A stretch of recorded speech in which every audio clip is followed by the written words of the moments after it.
Bueno, buenos días y en principio, y en primer lugar, agradecer al Cabildo y especialmente al Consorcio de Emergencia de Gran Canaria y a su gerente Emilio el habernos invitado a exponer esta presentación y darle la enhorabuena por esta iniciativa que yo creo que nos permite tener una visión diferente un poco en relación al tema de los servicios de bomberos y la gestión de las posibles emergencias, ¿no?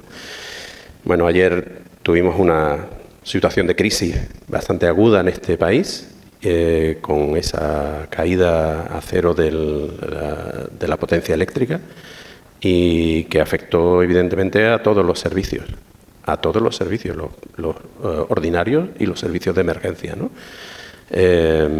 Y es algo que, entre otras cosas, pues nos tiene que hacer pensar.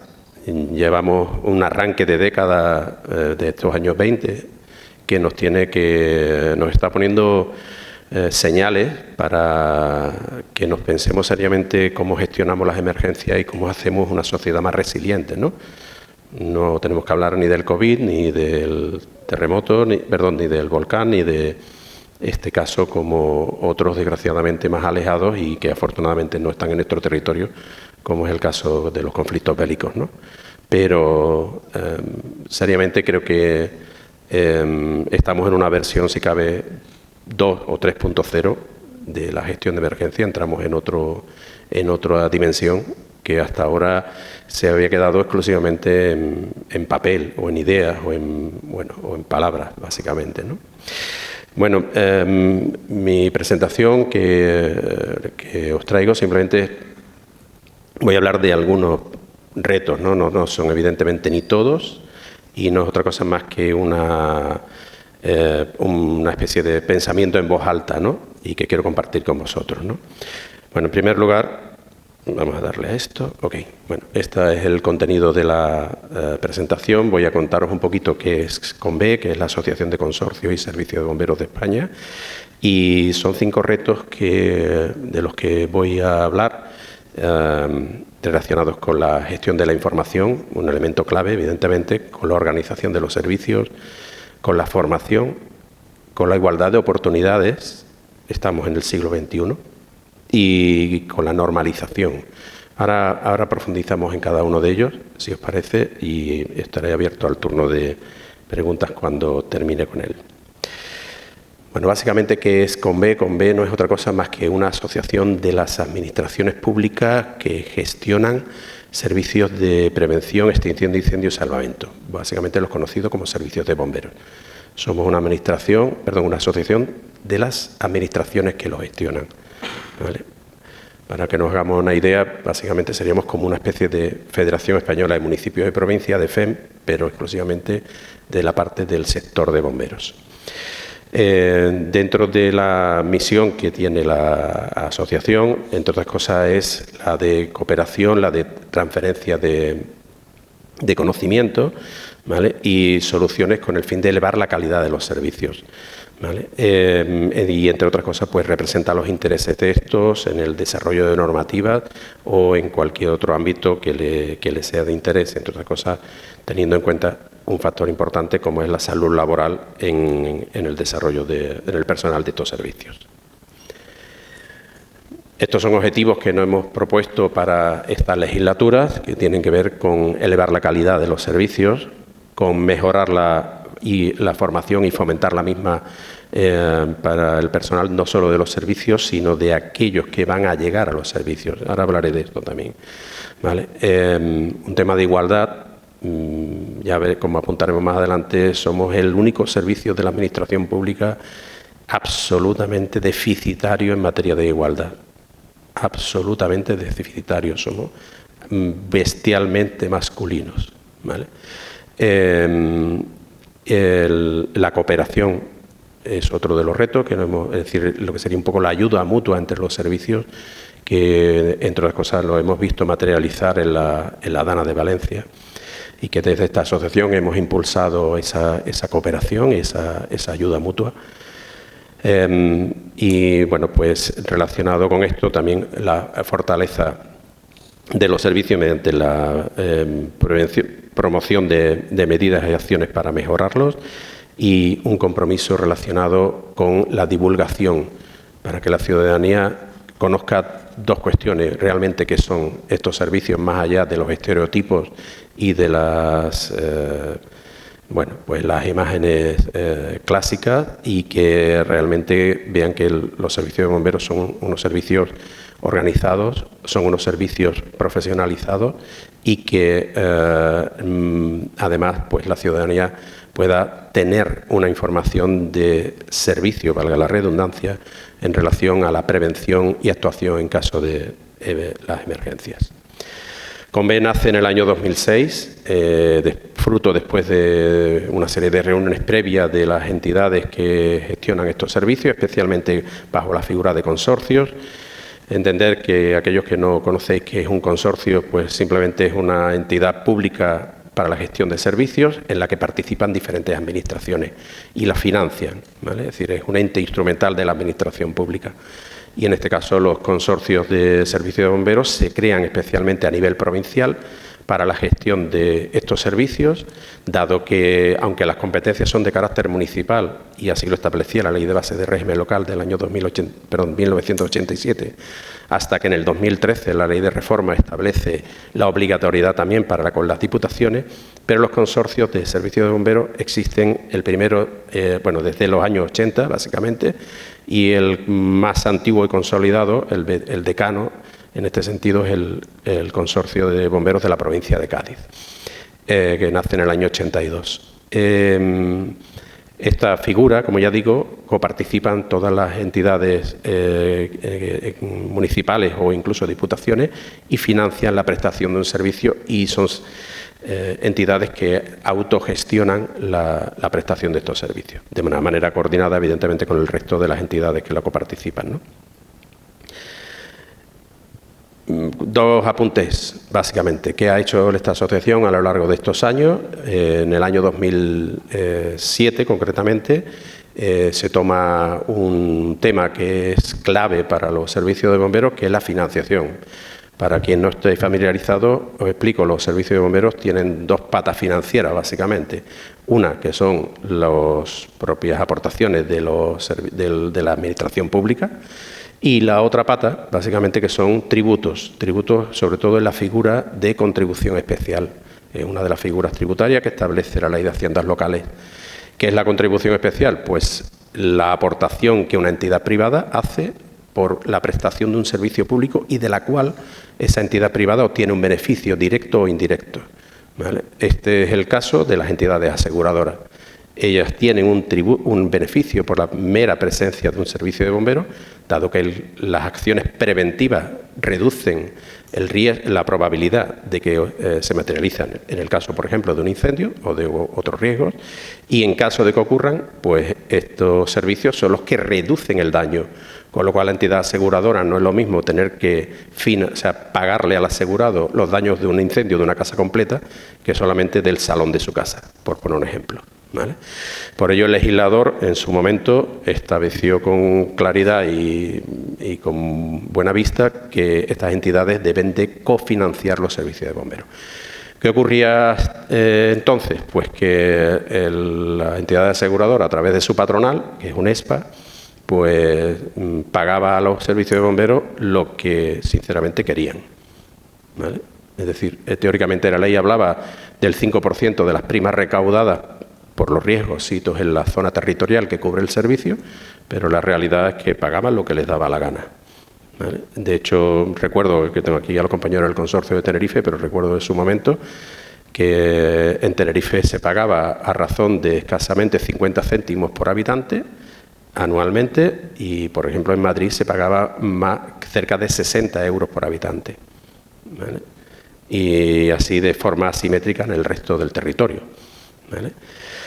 Impulsamos desde la asociación una proposición de ley para regular esto, porque evidentemente sin dinero no hay servicios, eso está claro como el agua. Así que había que regularizar esta pata, y afortunadamente 7 años después, en el 2015, con la Ley de Ordenación, Supervisión y Solvencia de Entidades Aseguradoras, se materializa una regulación de esos tributos, de tal manera que las entidades aseguradoras tienen que dar datos al Ministerio de Economía y Hacienda, concretamente a la Dirección General de Seguros, a través de su consorcio y compensación de seguros, tienen que dar datos de los recibos que cobran por el aseguramiento, de las primas que cobran por el aseguramiento de los riesgos de la zona. Y en base a esto, pues sí se tienen datos anuales para sacar ese cálculo de ese tributo, ¿no?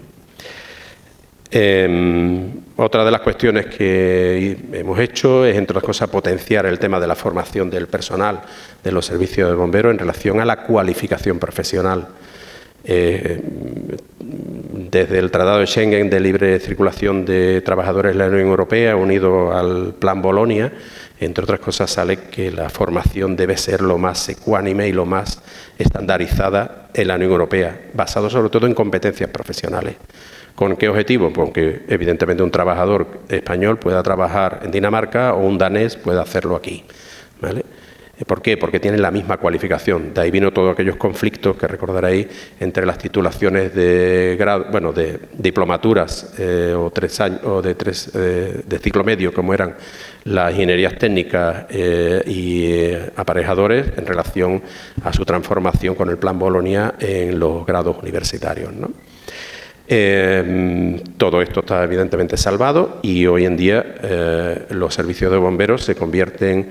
Es una profesión, no solamente por el ejercicio, sino también por la formación. Hoy en día existen lo que son los grados medios de emergencia y protección civil que capacitan para esta formación, que todavía les queda mucho por andar, evidentemente, pero que, como contaré más adelante, pues son un elemento en el que hay que poner bien los ojos y la vista, ¿no? Desde aquí desarrollamos manuales relacionados con todas las unidades de competencia de la cualificación para que precisamente el personal de los servicios pudieran cualificarse y tener esa cualificación reconocida, el personal que actualmente existe. ¿Quiénes forman o pueden formar parte de esta asociación? Pues, como os decía antes, administraciones públicas. Cualquier administración pública de cualquier ámbito territorial, bien de carácter municipal, provincial, como una diputación o cabildo o autonómico, puede formar parte de la asociación. En el ente instrumental también, bajo la figura de los consorcios, y que evidentemente tengan interés en el objetivo y desarrollo de la asociación. Actualmente somos 29 entidades territoriales, entre diputaciones, comunidades autónomas uniprovinciales y consorcios. Bueno, gestión de la información, que es uno de los elementos de esos retos que teníamos dentro de los servicios de bomberos, que necesitamos para ir mejorando este siglo que encaramos. Decían que el conocimiento es poder, pero es poder para mejorar, ¿no? Para avanzar, para innovar.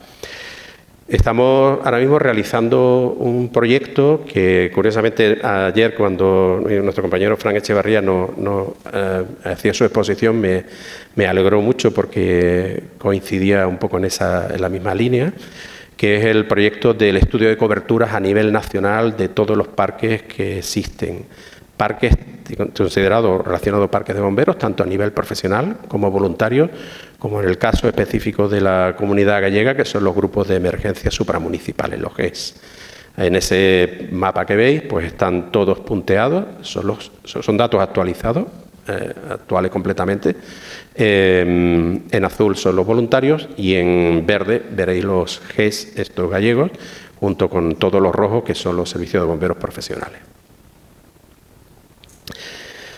Junto a ese estudio, evidentemente, lo que se ha trabajado es el estudio de las coberturas, es decir, dentro del ratio de la crona de 20 minutos y, como ahora veremos, también dentro de la crona de 30 minutos.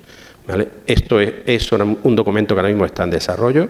Lo que se pretende con esto es, entre otras cosas, dejar esto como open data, es decir, abierto para todos los servicios que puedan trabajarlo y utilizarlo, y también nutrirlo, porque lo queremos como un instrumento y una herramienta útil con todos los servicios. Está todo basado sobre la red como igual Fran nos comentó ayer, sobre la red de carreteras y sus velocidades reales, sobre el tipo de vehículo, normalmente un vehículo pesado. Como vemos, entre otras cosas, pues dentro de ese análisis nos aparecen las zonas de, entre comillas, ¿vale? Voy a ponerlo mucho entrecomillado, el concepto de sobrecobertura, es decir, aquellas zonas que tienen, por la distribución de sus parques de bomberos, pues una zona con unos niveles de protección o cobertura solapada entre unos parques y otros, ¿no?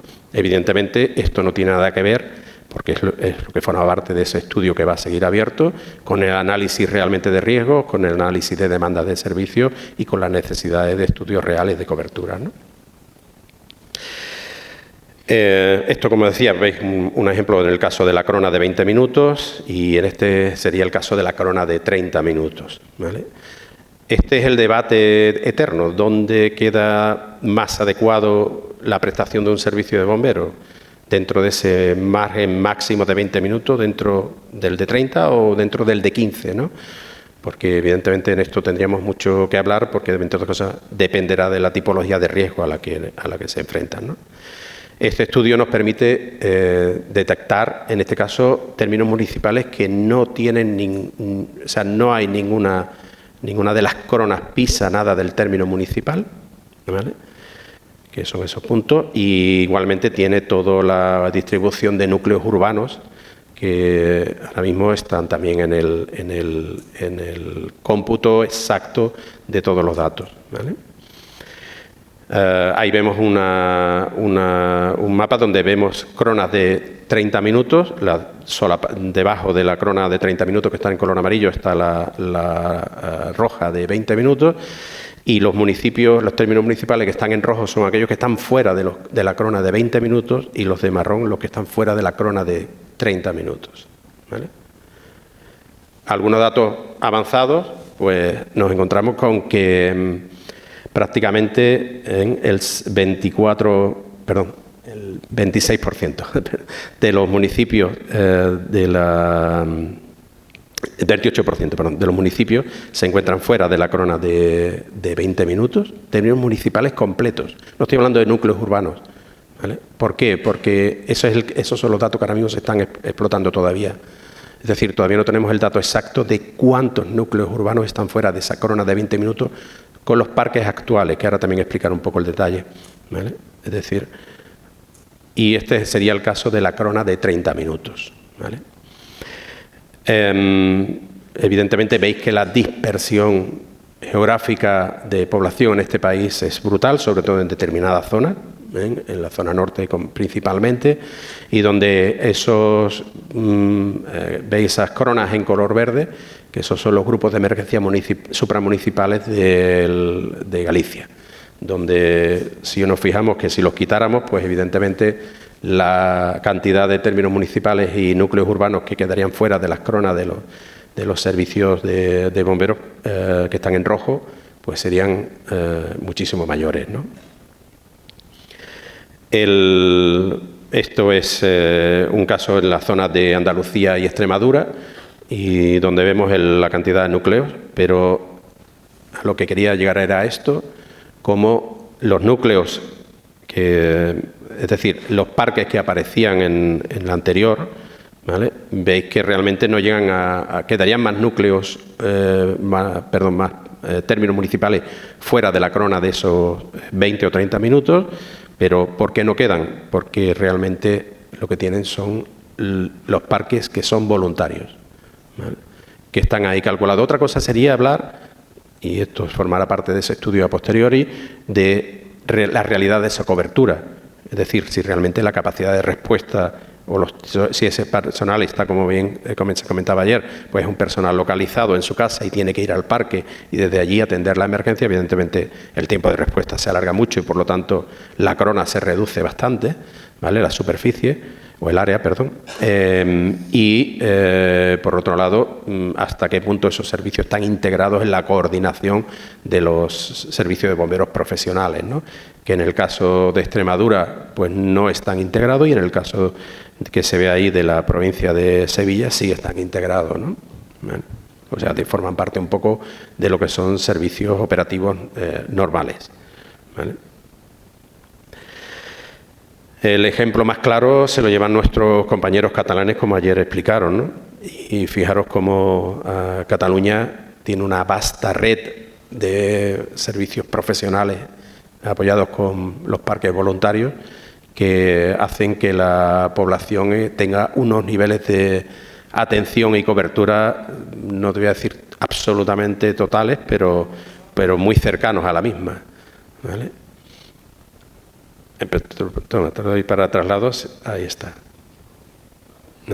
Y como la vecina Aragón, pues se encuentra con toda una serie de núcleos de términos municipales, ya digo, no núcleos de población, términos municipales completos, donde los parques de bomberos no llegan dentro de esa crona ni de 20 ni de 30 minutos. El ejemplo valenciano ocurre exactamente igual, ¿vale? Tanto en la zona de Castellón como Valencia, donde también tienen parques de bomberos profesionales y de voluntarios, ¿vale? Este que comentaba de la zona de Badajoz y por último el completo de la hermana isla de Tenerife, ¿vale? Donde no tienen ni un término municipal fuera de la cobertura de algún servicio de bomberos. En definitiva, ¿qué es lo que tenemos? Pues que el análisis nada más que nos da en estos ligeros pantallazos, sin entrar en mayores profundidades, pues como un servicio profesional apoyado con un servicio voluntario, evidentemente nos da una sociedad con una mayor capacidad de protección y de, por lo tanto, resiliencia posterior, ¿vale?, ante las situaciones de emergencia. Y esta es una labor de la Administración. Bien comentaba Joan ayer que uno de los primeros y fundamentales obligaciones de la Administración a través de la Carta Magna es la defensa de la seguridad y de la salud de las personas. Y por lo tanto, las Administraciones creo que estamos obligadas a pensar, repensar y analizar de qué manera podemos mejorar precisamente la seguridad de la ciudadanía, ¿no? Traigo un poco esta imagen que todos estos días pues precisamente con lo de ayer, pues todavía nos viene más al caso, ¿no? Ayer escuchaba a un comentarista en televisión, en una cadena de máxima audiencia o en hora de máxima audiencia, hablar de que él se había reído del kit de emergencia de von der Leyen, entre otras cosas, por el tema de la radio a pilas. Ayer lampaba por una radio a pilas.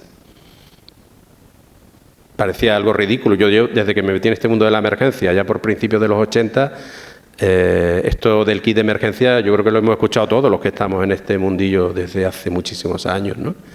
Claro, decíamos, la radio a pila entonces tenía sentido, ¿por qué? Pues iba la luz y, bueno, evidentemente el radiocassette era el instrumento o la pequeña radio portátil, ¿no? Hoy en día, con el mundo digital, muchísimas generaciones no tienen ni pajolera idea que es un dial, ¿vale? Y ni una antena, casi hay que hacerle explicar un manual de uso, ¿no?, como en IKEA, ¿no? Pero es una realidad. Nuestra dependencia energética y del mundo digital es tan brutal que cuando nos falla, pues curiosamente una radio a pilas nos da la vida. Y por no decir una vela, ya no una linterna, ¿vale? Aunque cuidado con las velas que luego se prenden fuego.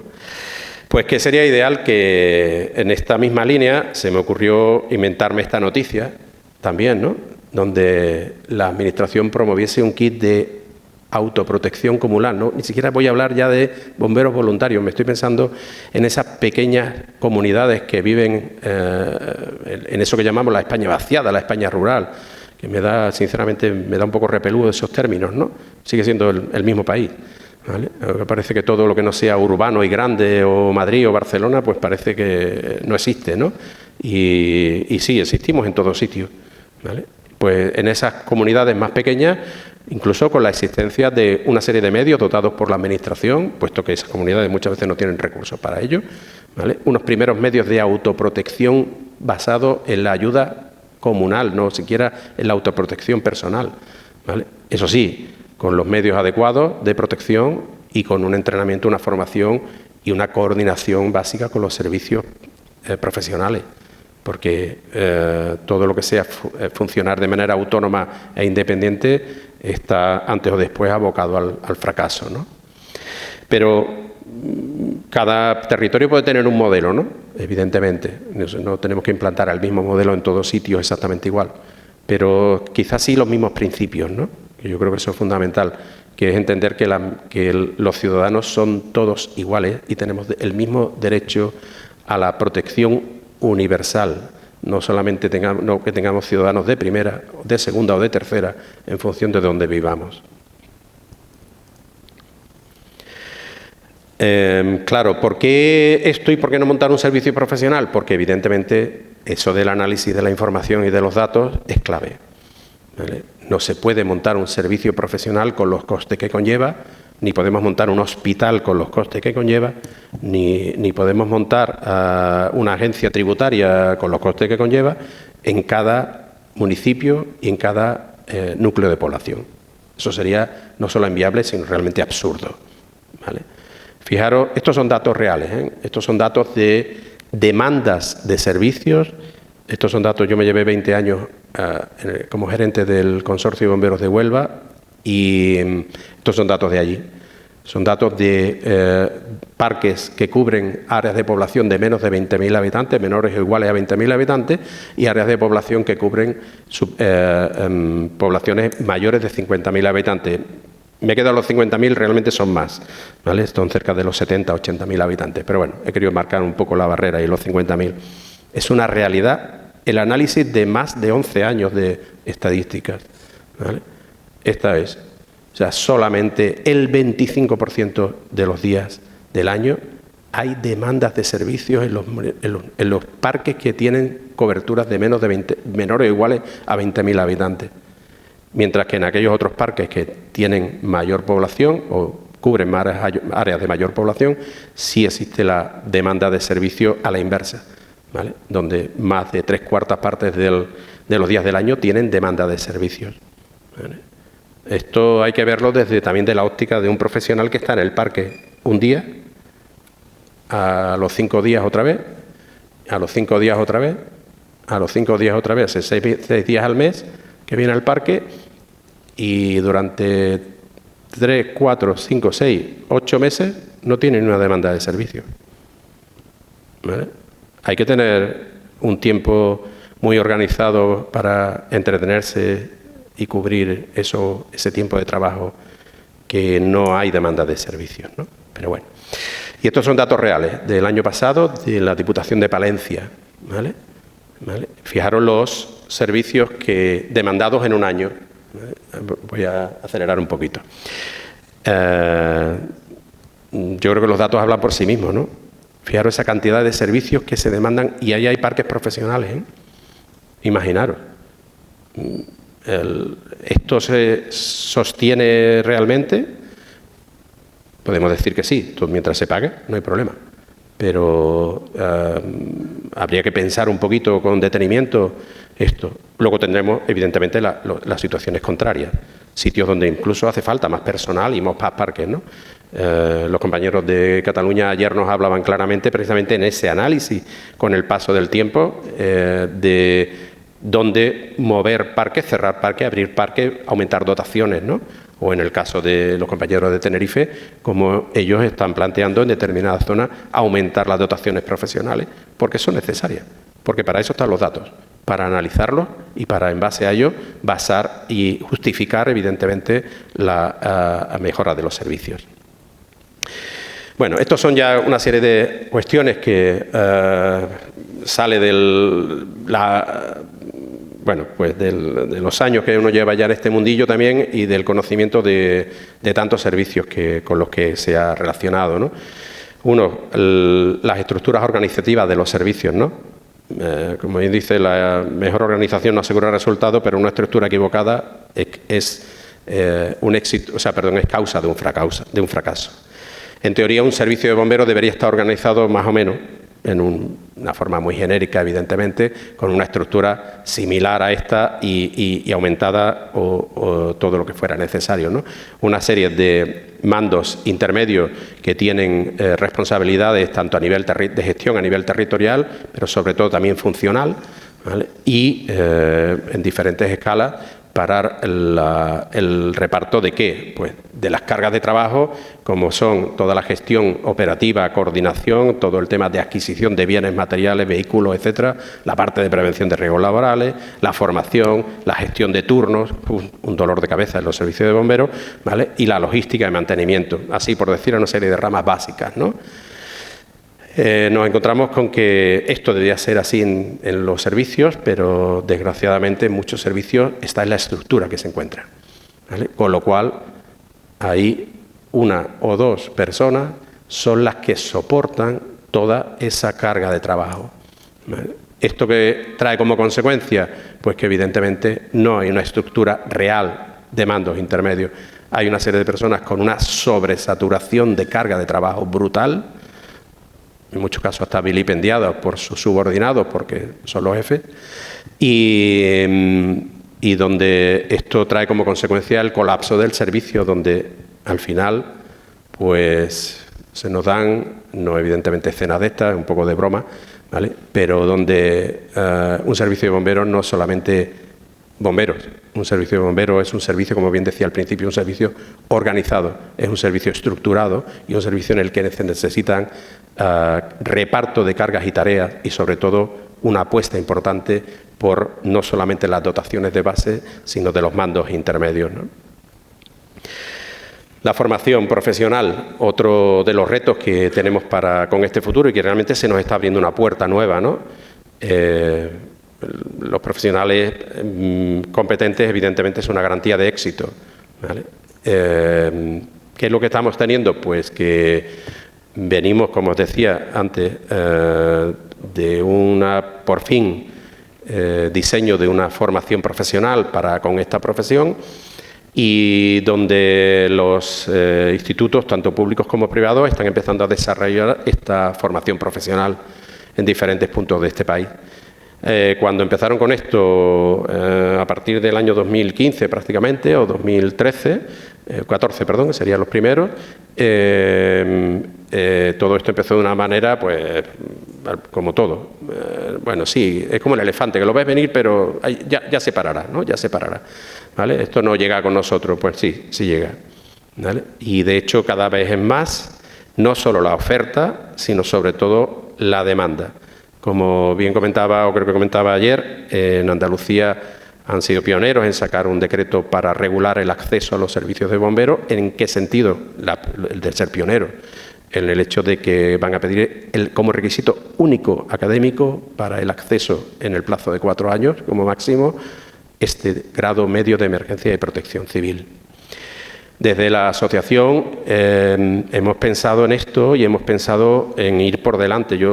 Esto cuando lo comentaba hace ya pues 7 u 8 años, os decía, esto es un tsunami que viene, que no nos damos cuenta y necesitamos montarnos en la ola, porque si no, como nos pongamos de perfil, nos va a arrasar. Y los servicios de bomberos tienen que ponerse las pilas en este sentido. ¿En cuál? En que los centros de formación profesional que imparten este grado tienen que tener una mayor relación con los servicios para que el personal pueda hacer las prácticas en los servicios correspondientes. Y desde la asociación, ya digo, nos sumamos al Ministerio de Educación en la Alianza por la Formación Profesional y estamos impulsando un proyecto para la mejora y la búsqueda de la excelencia formativa en estos centros. ¿Por qué? Porque estos son centros donde esta formación tiene que ser muy práctica. ¿Y qué ocurre? Pues que hay centros que la práctica se la hacen en una cuasi relación de amistad con algún parque de bomberos cercano y que les vienen un día con un camión, unos cuantos bomberos, y les enseñan 4 cositas a los alumnos. Eso no es formación profesional, ¿vale? Eso no es formación profesional. Eso le podemos llamar de cualquier cosa menos formación profesional, pero cumpla el estándar, ¿vale? Básico. Pues lo que queremos es elevar ese estándar y estamos desarrollando ahora mismo una serie de acuerdos y convenios para impulsar esa excelencia con diferentes centros a la que espero que se vayan ir sumando el resto tal y como lo vayamos poniendo en conocimiento, ¿no? Un reto más, el de igualdad de oportunidades. Como os decía, somos la profesión más masculinizada de toda la administración pública, brutalmente masculinizada, ¿vale? ¿Me voy a permitir un ejemplo simple? Perdón. no llegamos al 2% de la presencia de mujeres en servicio de bomberos, ¿vale? Solamente en algunas zonas, especialmente en Cataluña, que han sido pioneros en ese sentido, alcanzan ratios mucho mayores, ¿eh? Y algún servicio puntual por ahí. Pero hay servicios donde no hay una sola mujer. ¿Esto por qué? Bueno, lo podemos achacar a múltiples causas. Una cuestión de carácter, digamos, de costumbres, ¿vale? Histórica, porque bueno, parece que esto es una profesión siempre de hombres. También era la de camionero, la de albañil, la de policía, la de militar, y sin embargo todas tienen presencia de la mujer hoy en día, ¿vale? En bomberos seguimos siendo el último reducto masculinizado, y sin embargo la sociedad estamos un 50%, como mínimo, ¿eh? ¿Qué es lo que pasa? Pues, entre otras cosas, posiblemente a lo mejor uno de los fallos, hay un cuello de botella, que sean los procesos selectivos, las propias pruebas físicas. Esto es un ejemplo sencillo, sencillo, de 6 servicios con seis sistemas diferentes de selección, donde podemos encontrarnos pues los 26 pruebas diferentes para acceder al mismo servicio, en diferentes sitios, eso sí, servicio de bomberos, ¿vale? Y como la policía, el ejército, la Guardia Civil, la policía local, tomar el ejemplo de Andalucía simplemente, tienen 11 pruebas, pero 11 pruebas ya estandarizadas en el sumatorio de todas, ¿vale? Y bien diferenciado el tema de hombre y mujer. Sinceramente, hacemos una serie de pruebas, como puede ser una trepa de cuerda, ¿no?, que queda muy bien, trepa de cuerda, 6 metros, mide muy bien el tren superior, ¿vale? O determinada parte del tren superior. La mujer y el hombre, evidentemente, tienen una diferencia fisiológica, pero ¿para qué le sirve a un bombero subir una cuerda 6 metros? Si en la vida lo va a hacer. ¿Por qué? Porque, entre otras cosas, la prevención de riesgos laborales se lo impide. Así que, ¿qué demonios estamos haciendo? Seleccionando de una manera que puede ser, es una hipótesis, te haga un sesgo de género indirecto, ¿vale? Así que también desde la asociación hemos potenciado un estudio, con un proyecto de investigación con la Universidad de León, un grupo de investigación que tiene en la Facultad de Ciencias del Deporte y Biomecánica, para el estudio real de la carga de trabajo físico en los servicios de bomberos, en los diferentes escenarios que tiene un profesional, ¿vale? Se van a simular, se está analizando ahora mismo toda una serie de datos de las pruebas físicas que se han ido realizando en los últimos años, y se escenificarán todos los escenarios con carga bastante realista para calcular realmente la carga física y, por lo tanto, determinar dos cuestiones. Uno, cuáles serían las pruebas más adecuadas para la selección, y dos, cuáles serían las pruebas o el entrenamiento más adecuado para el mantenimiento de la capacidad física a lo largo de la vida profesional. Porque si exigimos mucho en la entrada y no exigimos nada una vez que estamos dentro, pues de nada nos ha servido, excepto sí para echar mucha gente fuera. Pero ya está, a lo mejor mucha gente válida, ¿vale? Realmente. Y bueno, por último, un matiz, un detalle, algo que yo creo que hay que poner la vista también, no como una urgencia ni prioridad, evidentemente, que es la normalización, es decir, que nos planteemos como servicio determinadas cuestiones. Uno es, evidentemente, el tema de la organización en la gestión de operaciones. Inciden Command System, sistema americano, el GOC francés, la adaptación al castellano con el GOM, y ya por ahí aparecen nombres diversos porque, como tenemos también algunos mucho ego, nos inventamos lo propio para resaltar sobre los de los demás. Pero existe una norma ISO, ¿vale?, desde el 2013, ahora mismo está en revisión para actualizarse a la norma una española, la del 2018, que es la ISO, no es la 22.320 de gestión de emergencias, y que es un instrumento que ya nos gustaría que algún servicio tuviera algunas ISOs o algunas normas UNE certificadas, ¿vale?, que nos permitirían garantizar que al menos los servicios se coordinan o se pueden coordinar de la misma forma y con el mismo lenguaje, ¿vale? Y sobre todo le exigimos cuando contratamos a camiones o vestuarios todas estas ISO y nos miramos el ombligo y no tenemos ni un mal procedimiento a veces, ¿vale? Ya no estoy hablando ya de certificaciones siquiera.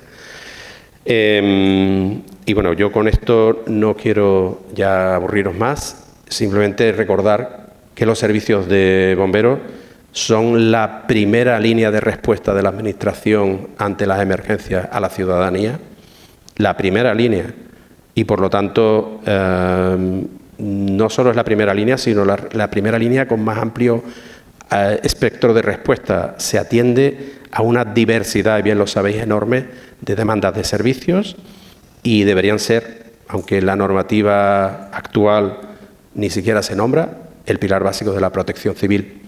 En este sentido, evidentemente, desde la asociación también hemos adherido, nos hemos sumado al proyecto de Federación Europea de Servicios de Bomberos, que el próximo 21 de abril se firmará en Berlín sus estatutos y que pretendemos pues coayudarnos entre todos los servicios de bomberos europeos a que las políticas que se impulsen desde la Unión Europea para la preparación ante emergencias pues tengamos un papel importante, ¿vale?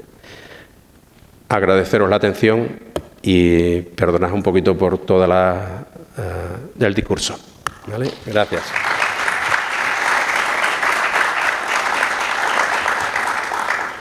Gracias a ti, José Antonio. Bueno, como anécdota, tú comentaste, bueno, en unas diapositivas exponías el kit de emergencia de la presidenta de la Comisión Europea, pero como anécdota y como reflejo también de qué estamos hablando. Precisamente ese día que se dio a conocer el famoso kit, era el día que se aprobaba la estrategia de la Unión para la preparación, que es lo que decíamos ayer que fundamentaba la organización de esta jornada. Es decir, lo que se publicitó fue la anécdota, que era la necesidad del kit, y lo que se había aprobado en la Comisión Europea era una estrategia de preparación para toda la sociedad europea, con lo cual eso ya nos dice un poco en qué nivel estamos de conciencia como sociedad, ¿no? Y además eso, que cuando se publicó la necesidad de tener un kit, todo eran bromas y eran chistes, y ayer tuvimos no solo una emergencia de este calibre y de qué se trataba, que era un apagón, sino la primera vez, si no me equivoco, se declara a nivel nacional en protección civil, porque se ha declarado formalmente. Entonces, pues bueno, son cuestiones que son las que hay que reflexionar. ¿Alguna pregunta para José Antonio?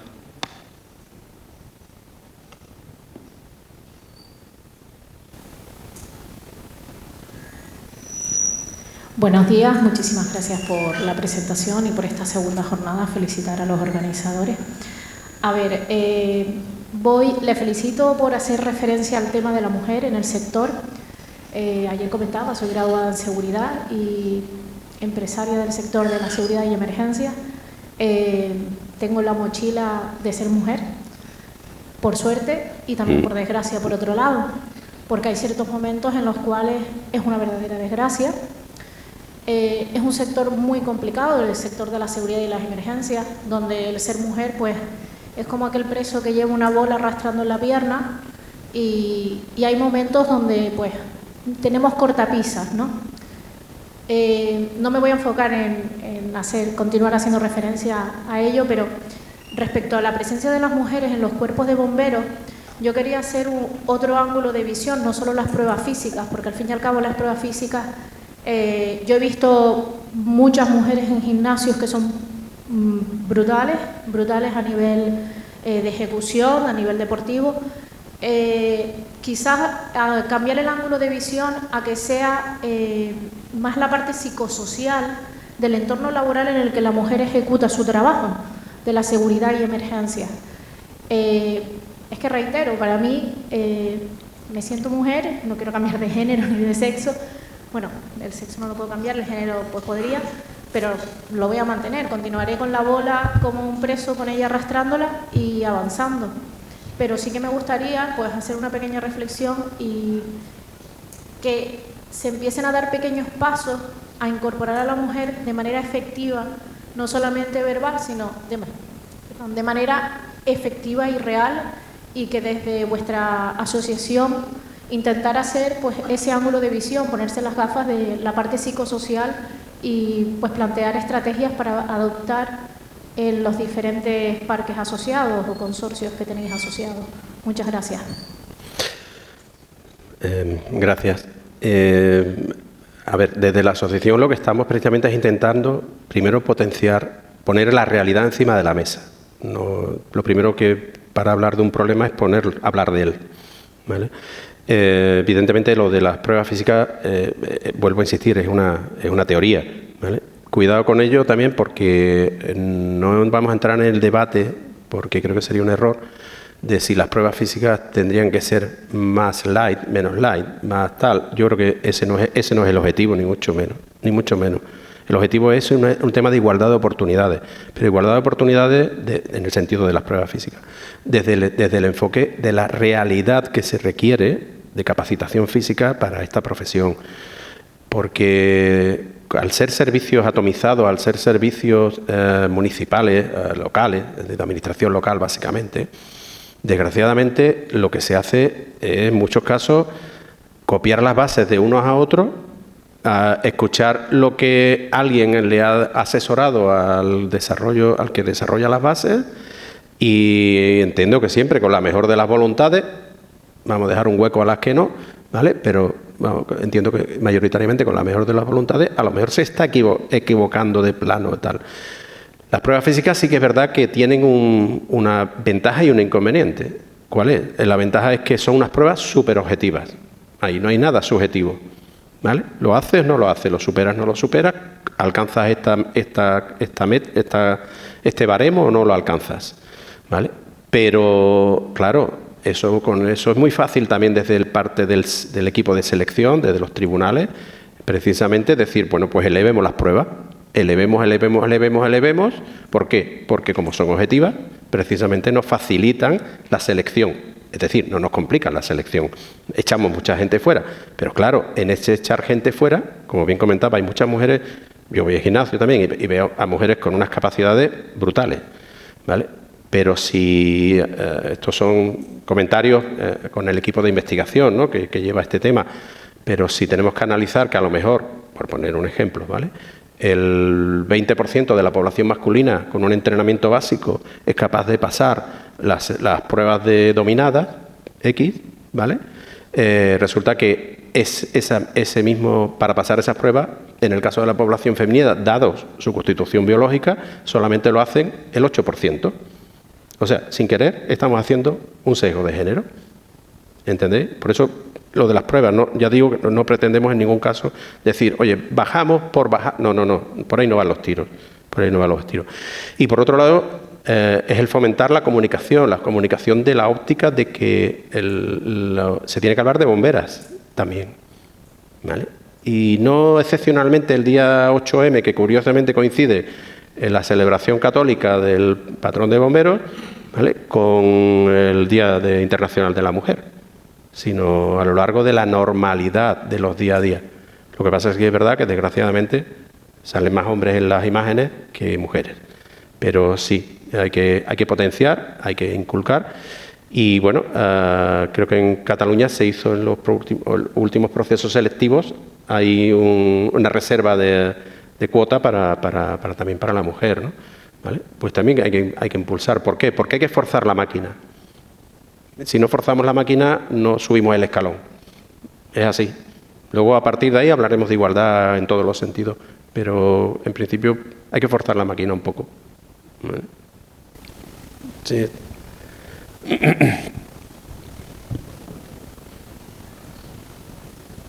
Héctor, tenía una pregunta ya. Joan, vale. Al hilo de lo que comentas, en el 21, hace escasamente 10 años y meses, nosotros nos propusimos, el nuevo gobierno se propuso primero afrontar una realidad, es decir, no puede ser que ante un 51% casi de la población que sea femenina o mujeres, ante casi el 50% que sea masculina y que los cuerpos de bomberos, arrastrándonos mucho, no lleguemos casi al 2%.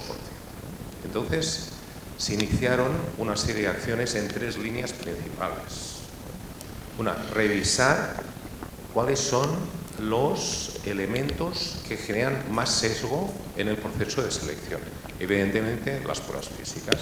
La primera que cayó casualmente fue la cuerda. Precisamente porque tú has explicado que no voy a hacer mayor explicación. La cuerda se cayó. Así como vosotros lo habéis hecho con un acuerdo con la Universidad de León, nosotros en estos momentos lo que está haciendo es con el Centro de Alto Rendimiento que está en Sant Cugat, junto con el INEF, para que lo revisen entero. ¿Por qué? Porque hay mucho debate, que si las dominadas sí, que los dominadas, toda la vida se han hecho dominadas. ¿Por qué las mujeres tienen que hacer dominadas si precisamente no está acreditado que lo que se quiere acreditar quede acreditado? Entonces, esto está en proceso de revisión.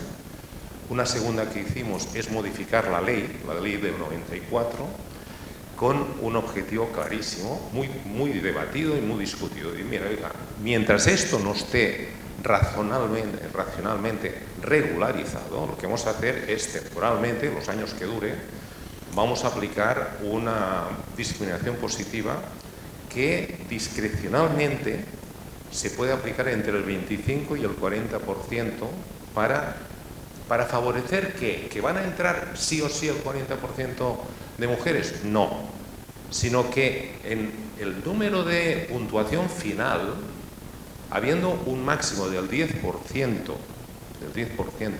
entre la nota inferior del sector hombres y la superior en el sector mujeres, sí que haya de entrada una reserva que puede ir del 25 al 40%. Y nosotros nos liamos la manta a la cabeza y sacamos ya directamente el 40%. Y una tercera no menor, que es por tierra, mar y aire empezar una campaña sistemática que vaya dirigida a decir, oye, tú, mujer, sí que puedes ser bombera. Eso es. Es decir, sois poquísimas ahora, pero podéis ser bomberas. Bueno, el resultado de todo esto, ¿cuál ha sido? Que 3 años después, 2 convocatorias, hemos pasado del 2 al 8 y pico %. Es decir, hay alrededor de unas 200 y algo. Pero lo cierto es que cada vez que hay una convocatoria, el primer efecto, ¿cuál es? Que el número de candidatas ha subido espectacularmente. Y el número de resultado de positivas que entran y que además acaban finalmente en positivo, el proceso de selección y formación también ha subido espectacularmente. Vamos a tardar años. Sí, claro. Pero es que a la que tengas 400 bomberas sobre una organización de 3.000, todos estos líos que los hay, por aquí hay mucho bombero, el sargento o el cabo o el bombero. Sí, hombre, yo la bombera aquí al lado, dentro de la salida y tal, ¿y qué voy a hacer con la bombera? Bueno, pues esto yo ya lo viví en policías en los años 80. Cuando me venía un sargento de turno me decía, hombre, jefe, ¿y qué vamos a hacer? Es que tendré que sacar una patrulla con dos policías. Y claro, te lo miras y dices, pero tú estás atontado, ¿no? Bueno, pues esto se va a acabar el día que, de manera racional, haya un número suficiente de mujeres que no tengan que demostrar nada, porque sencillamente lo que hacen es hacer su trabajo, su labor. ¿Cuál? La de bombera.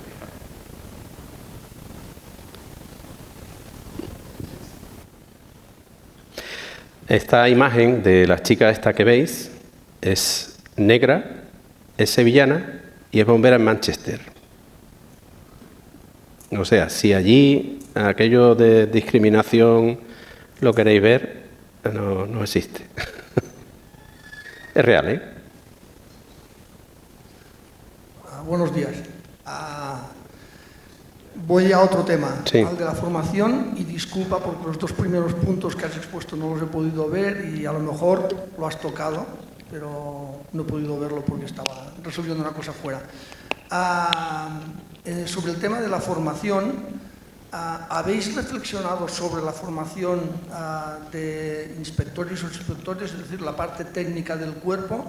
Porque en relación también a la ponencia anterior, que hablaba también de la formación, ha habido dos aspectos que me han gustado mucho, que es que ya usaba el término sistema para hablar de la resolución de las emergencias y ha insistido bastante también en que pedía a los bomberos que formaran parte de la reflexión a la respuesta a este problema sistémico que son las emergencias hoy en día, como la que tuvimos ayer. ¿Por qué digo esto? Porque tenemos el cuerpo técnico lleno, la mayoría de cuerpos de bomberos, de arquitectos, ingenieros, antiguos aparejadores, pero prácticamente no hay gente preparada con nuevas titulaciones, con la mente mucho más abierta de la respuesta a las emergencias de una forma integral. ¿Esto lo habéis reflexionado? ¿Lo habéis puesto sobre la mesa? Gracias. Bueno, te contesto en el sentido de que desde la asociación no podemos estar abordándolo todo a toda la vez, ¿vale? Pero sí es verdad que es una de las inquietudes. De hecho, fíjate que hablaba uno de los retos, que es el tema de la necesidad de estructura organizativa dentro de los servicios. Por lo tanto, estamos hablando de mandos intermedios. Y evidentemente esos mandos intermedios tienen que estar bien formados y bien cualificados, ¿no? No una titulación académica como una ingeniería, como una arquitectura o similar. Te va a dar la capacitación para la gestión de un servicio de emergencia. Evidentemente es una titulación muy útil y muy loable, pero evidentemente no abarca el arco completo de las necesidades de la gestión de emergencias, ¿no? En los mandos intermedios sí hay evidentemente una formación, en este caso profesional, que es el ciclo de grado superior, el de protección civil y emergencias, que sí da una cierta capacitación bastante cercana. Pero sí, dentro de las acciones formativas o de los manuales relacionados con la formación, sí hemos desarrollado también no solamente lo que es la formación en cualificación para el nivel base, sino también lo que son manuales para el desarrollo de la formación, por lo menos en gestión de operaciones, ¿vale? Y algunos otros temas de lo que son mandos intermedios a nivel de lo que sería una jefatura de dotación, una jefatura de grupo, un mando intermedio, y ahora se están desarrollando lo que son el manual para la formación de equipos directivos, lo que son oficiales y demás, ¿no?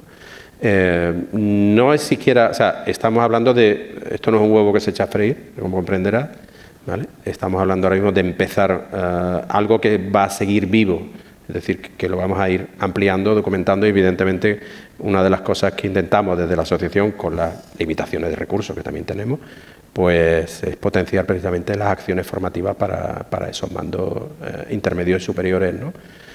Pero sí, es un problema porque si no tenemos, como bien decía, unos profesionales bien cualificados, tenemos un problema, ¿vale? Pero sí, estamos intentando potenciar esto, ya digo, la asociación no tiene la solución de todo, somos impulsores de ideas, de proyectos, pero evidentemente no tenemos la capacidad de llevarlo todo adelante como quisiéramos, ¿no? Entre otras cosas porque somos, como ya decía, casi 30 entidades, casi nos quedan 70 y algo por asociar, ¿vale? La última. Sí, buenos días. Muchas gracias por la jornada.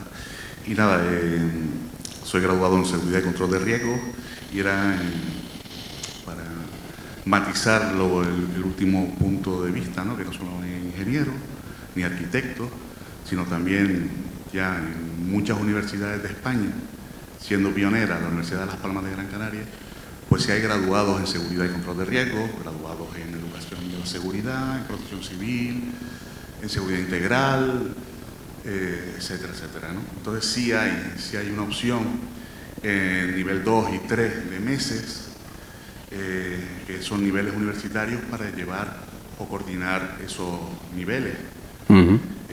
Además, aprovecho la ocasión para presentar pues, una asociación, un colectivo que ha surgido ahora, que es una asociación de profesionales especialistas en seguridad y emergencia que la componen asociados, personas con el grado de esta dirección. Vale, vale.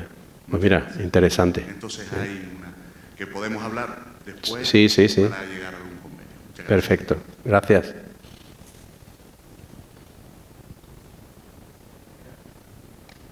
Vamos acumulando, hay 2 solicitantes, hacemos una cosa, una muy rápida y las otras las dejamos para el final. Ahora un turno de preguntas final, al final de la jornada lo dejamos para... Sí, buenos días a todos. Yo soy muy breve. Mi nombre es Marco García y trabajo para una empresa Falk, una multinacional de seguridad y de emergencias, que trabajamos con bomberos y con ambulancias y también con formación. Y mi pregunta va más por la formación. Está claro que ha abierto un melón Andalucía con el tema del acceso para poder acceder a las plazas de bomberos en nuevas convocatorias, con el tema de las cualificaciones profesionales. Y mi pregunta es muy concreta. Con respecto a los consorcios asociados a Convé, ¿qué mentalidad o qué porcentaje de concienciación hay para hacer lo mismo en otras comunidades o por así decirlo, o influenciar en las autoridades para que se originen esa inquietud en el resto de comunidades? Y de momento, ¿qué solución hay? Si la solución es que la formación de nuevo ingreso del personal sea en base a las cualificaciones profesionales hasta en tanto en cuanto eso ocurra igual que en Andalucía. Gracias. Bueno, hay que tener en cuenta que las competencias en regular los accesos vienen en este caso establecidas por normativas o bien de rango nacional o bien normativas autonómicas. Son las 2 entidades territoriales que tienen capacidad de gestionar algo en función pública. Pues me refiero, las entidades locales no pueden, sean consorcios, sean diputaciones, sean ayuntamientos, no pueden legislar nada en materia de función pública. Pero, bueno, aquí evidentemente hay, si quiere la palabra quizá mejor lo defina, es un poco incertidumbre. ¿En qué sentido? En que evidentemente cuando salió ese decreto, nosotros como asociación participamos en hacer una serie de valoraciones y alegaciones cuando se hizo la exposición al público, y hemos mantenido varias reuniones con la consejería, bueno, con el consejero y con el director general de emergencias de Andalucía, y evidentemente le hemos expuesto un sentir que está entre todos los asociados, que era uno, entre otras cosas, el riesgo que llegáramos a 4 años y no tuviéramos suficientes egresados de esos grados medios como para cubrir la demanda, ya no solo de nueva oferta de empleo pública, sino sobre todo de la reposición de ofertas de empleo pública. Me refiero a esto a la jubilación del personal de los servicios. Hay que tener en cuenta que ya la mayoría de los consorcios y servicios provinciales nacen en los años 90 y está llegando todo el mundo a su edad de jubilación con la aplicación del Real Decreto de jubilación anticipada para los servicios de bomberos. ¿Vale? Y en los próximos 7 o 8 años se espera nada más que en Andalucía prácticamente una renovación casi de 1.200 profesionales, ¿vale? Más la nueva creación de oferta por la apertura de nuevos parques o ampliación de dotaciones, ¿no? Ese problema lo pusimos encima de la mesa. Por un lado, la Junta de Andalucía se ha puesto las pilas en impulsar nuevos centros que desarrollan esa formación profesional, y por otro lado también deja abierta la posibilidad a que esos 4 años pudieran tener otra prolongación de 2 o 3 o 4 en función de cómo se viese el mercado.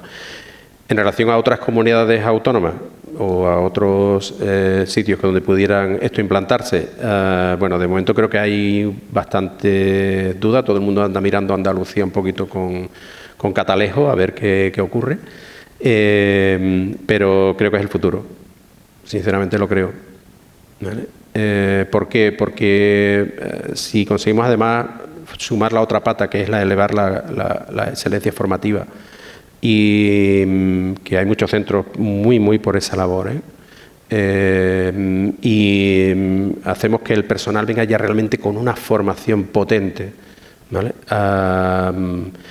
a los servicios, entre otras cosas, nos va a suponer un ahorro económico importante a los propios servicios. ¿Por qué? Porque luego la formación de nuevo ingreso va a ser una formación básica. Y no me refiero básica en la parte de lucha contra incendios o salvamento. Básica me refiero en lo que significaría el contenido de esa formación, ¿vale? Más relacionada quizás por la gestión del propio servicio, ¿vale? Y que evidentemente con recordar determinadas habilidades o capacidades, ¿no? Pero implantación de procedimientos, etcétera, etcétera, ¿no? Pero evidentemente se requeriría una reducción de coste. Hay que tener en cuenta que el decreto de Andalucía establece entre, si no mal recuerdo, entre 300 y 800 horas el curso de acceso, ¿vale? De nuevo ingreso. Evidentemente no es lo mismo hacer 300 horas de formación a un nuevo ingreso, el coste que lleva, que uno de 800, ¿vale? Yo personalmente pienso que es el futuro, por el que antes o después se irá pasando poco a poco, ¿vale? Y además porque, bueno, ha sido una demanda permanente, ¿no?, en esta profesión, que hay una formación, Bueno, es una formación muy compleja. Es una profesión, como bien conoce, muy compleja, que abarca tantos sectores de la emergencia que requiere a profesionales muy cualificados. Y esto no puede ser solamente por pasar un proceso selectivo y 800 horas de formación, en el mejor de los casos, ¿vale? La formación profesional trae 2.000 horas como mínimo de formación. ¿Vale? Gracias. A y media nos vemos otra vez aquí.